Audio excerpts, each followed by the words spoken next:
Good evening, and welcome to this edition of the Bishop's Report. I'm your host, Bishop Grigori. I'm going to be covering a very serious matter in a series of videos, and tonight will be part one, the United States in decline. And who's to blame? But before I get into that, I'd like to give a brief introduction of it. Now, as you all know, this past Monday, May 28th, 2018, was Memorial Day, the day that we remember, honor, and give our thanks to all those who fought to defend our God-given, not government-bestowed, freedoms. When I awoke Monday morning, the thought struck me: did those brave and men and women die for nothing? I began to wonder if this is really America anymore, as all of our rights are being eradicated bit by bit. Our country is under siege by illegal immigrants flooding into our country, and they're aided and abetted by our very own Congress, especially the Democratic side. And when they enter illegally, they begin demanding rights and privileges that are supposed to be reserved for American citizens only. When those on the right make any attempt to secure our borders and deport those who are here illegally, those on the left accuse us of being anti-immigrant and racist. We are told that this is not what America is and does not represent our moral values. When I was growing up, we were taught to respect our elders and all those holding positions of authority over us, such as our parents, our teachers, our police, our political leaders, etc. We were also taught to respect each other and ourselves, to respect life in general. When we received a gift, or if someone showed us an act of kindness, we were taught to say thank you and to send a thank you card. Please and thank you were a must in everyone's vocabulary. Marriage was held in high esteem, and the children that resulted from the union of the husband and wife were the bond that held the family together. Children were taught to be not only obedient to their parents, but also respectful. We were expected to start doing chores, to help out around the house, usually at about the age of 7. In return, we earned an allowance, but more importantly, we had the satisfaction of knowing we were doing our part as a member of the family. Our duty to God was shown by our church attendance. Every Saturday if you were Jewish, every Sunday if you were Catholic. Everybody knew their neighbors and watched out for each other and each other's kids. If someone in the neighborhood came upon hard times, or illness, or death in the family, the rest of the neighbors would reach out by preparing meals for the family involved, or help with babysitting, or just a hug and a word of condolence or encouragement. No matter what the need or event, we were neighborhood strong. These were the morals and the values of America in the past, and how far we have fallen. Just what are the values and morals of America today? Respect for life? Hardly. Abortion on demand is now the law of the land, and in some cases, even partial birth abortion, where the baby is murdered as it exits the womb.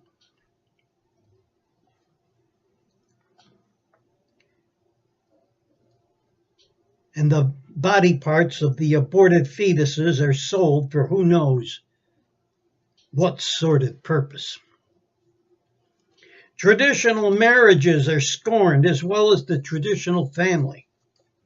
Today, we extol same-sex marriages, holding them up in high esteem.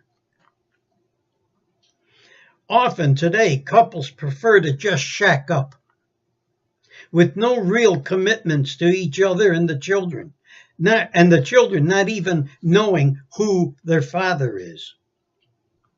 Many women today have so little respect for themselves and for their children, for that matter, that they will play musical beds with all the morals of an alley cat in heat and produce several children, each with a different biracial makeup. Today, America now allows recreational drug use. We no longer raise an eyebrow or object to the public use of filthy language, both in our daily conversations with each other, but also on our airways. Today, just about every television show has some form of homosexuality portrayed in them, along with very suggestive language.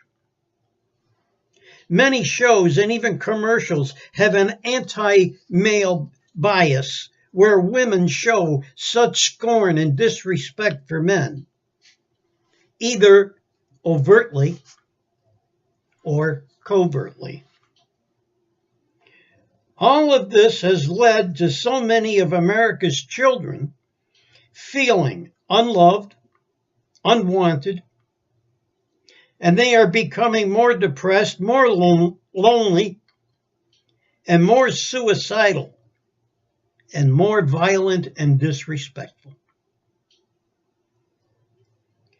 Today, if we wish to fly anywhere, look at the indignities we are forced to submit ourselves to. The Transportation Security Administration now has to grope, fondle, goose, and probe us, and our wives, and our sons and daughters, our parents and grandparents. Resist, and not only will you not be allowed to fly, but you may also be subject to arrest. Today, our every move is monitored by cameras mounted on buildings, light poles, even in trees, and even cameras in space. Our government has enacted so-called civil asset forfeitures, laws backed up by the Supreme Court that allow the government to seize the personal property, money, cars, home, and other valuables of American citizens without having to first prove that any criminal conduct has taken place.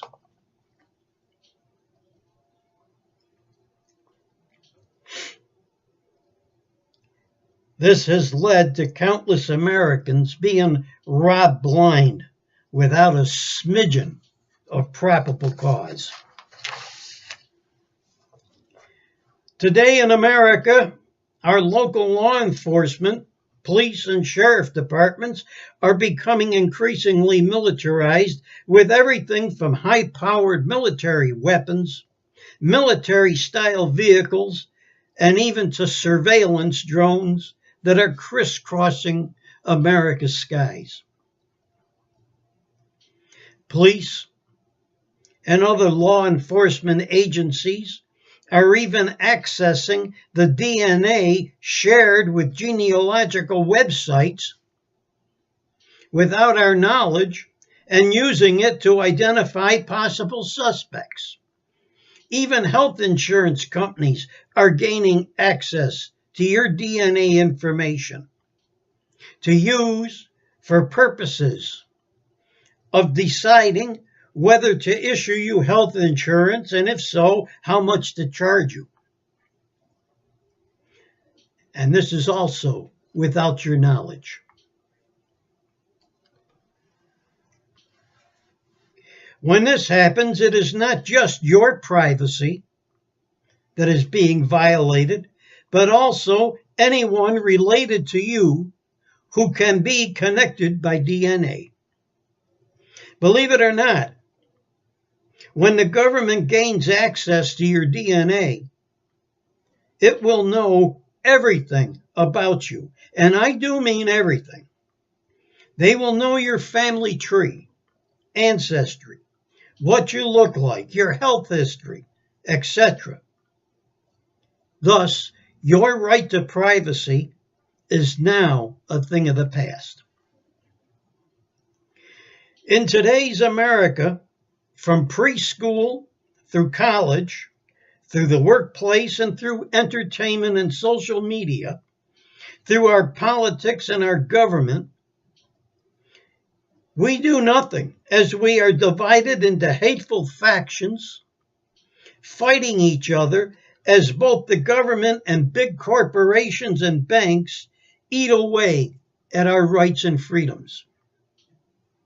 This is what passes for American moral and ethical values in the United States today, where our Congress cares more about the welfare of illegal non-citizens over that of the American citizens. Is this what those brave men and women in uniform gave life and limb to defend? If they knew that this is what America would become, would they have risked their all?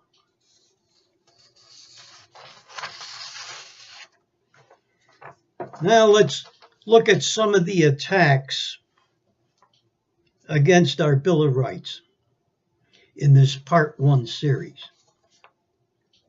How many Americans today realize that our government is no longer a government by the people, for the people, and of the people, and that it hasn't been for many years?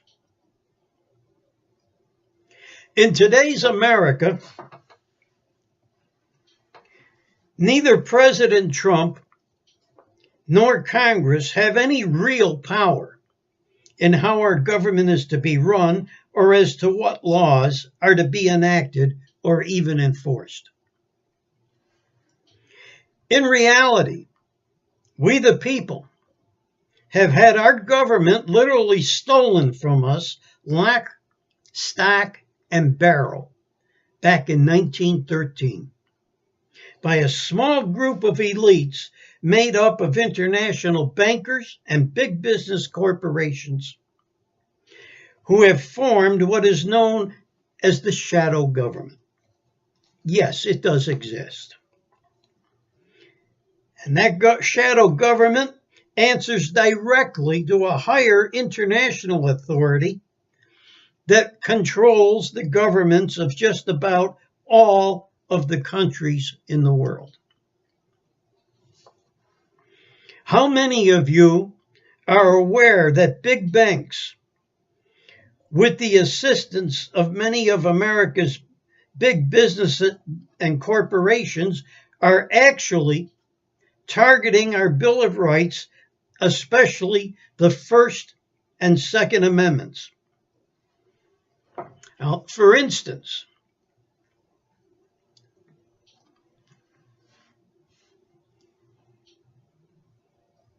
the Second Amendment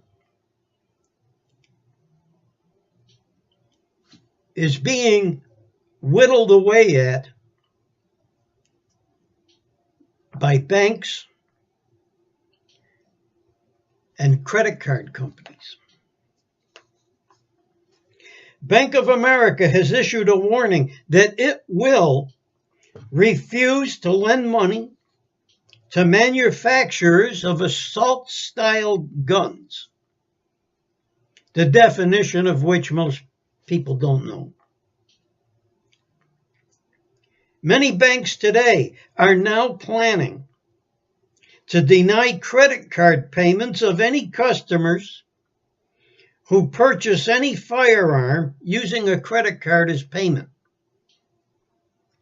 In other words, the banks and businesses are overriding our Second Amendment, our God-given right to keep and bear arms. This, after the big banks have received millions of dollars of taxpayer money during the Obama-era bailout. Citigroup got $476 billion in cash and guarantees, the most of all the banks. So how does Citibank thank us for our generosity? By imposing their own gun control policies on their stores. No votes by Congress, no judicial decisions by the courts. They just take upon themselves to dictate our constitutional policies. And how did all this get started? Well, the instigator was one Andrew Ross Sorkin, a columnist for the New York Times, when he wrote a piece in which he wondered, quote, what if the finance industry, credit card companies, credit card processors, and banks were to effectively set new rules for the sale of guns in America?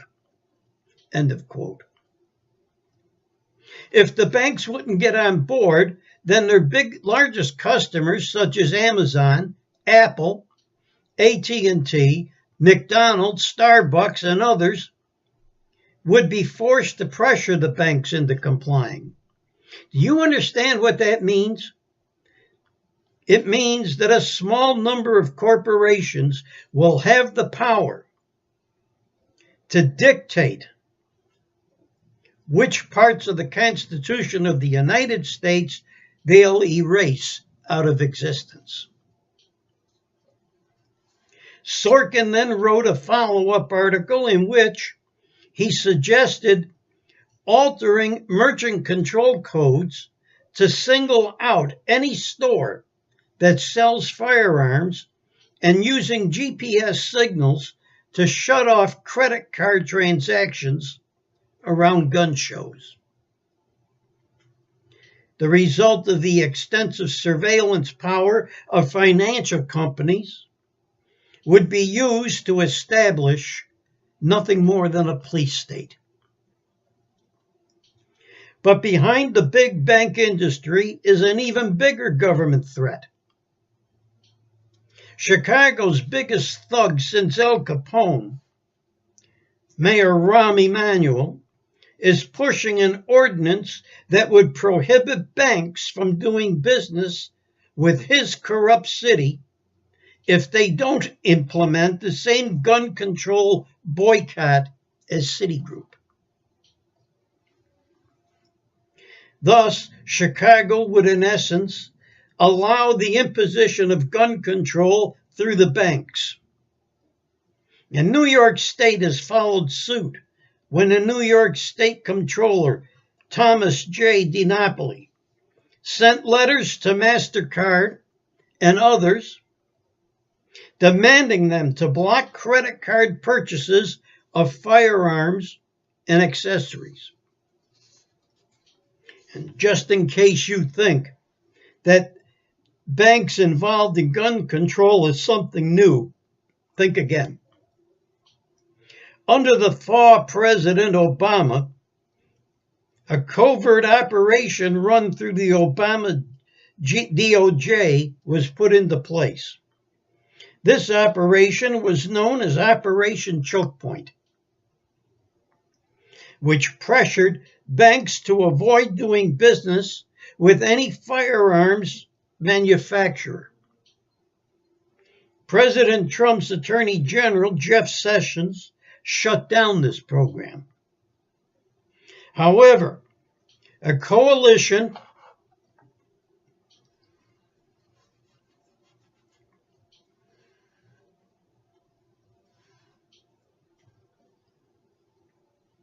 of activist groups, state officials, and corporations following in the footsteps of the Obama administration are resurrecting Operation Choke Point by setting up a shadow government that would maintain and enforce the initiatives and rules of the Obama administration. And it is no secret that the left, the Democrats, after losing the White House, the Senate, and the House, are reestablishing its regulatory infrastructure using some of the same financial institutions that were funded by the taxpayer bailout. Monopolistic institutions involved in this shadow government are allowed to operate worry-free without accountability to the public or the Constitution's restriction on violating rights by abusing government power. A point to bear in mind is that the left is not against big banks. Rather, they are against freedom. And unless we, the people, awake from our self-induced stupor, we will suddenly find that by operating through every one of our institutions, such as our banks, corporations, schools, and institutions of higher learning, and even our churches, the left will, by force, impose a socialistic, communistic, collective system upon us. And they will eradicate any and all individual rights and freedoms. The leftists will rule the country and enforce their will upon the United States by any and all means possible. Thank you, and good night, and I'll see you when I post part 2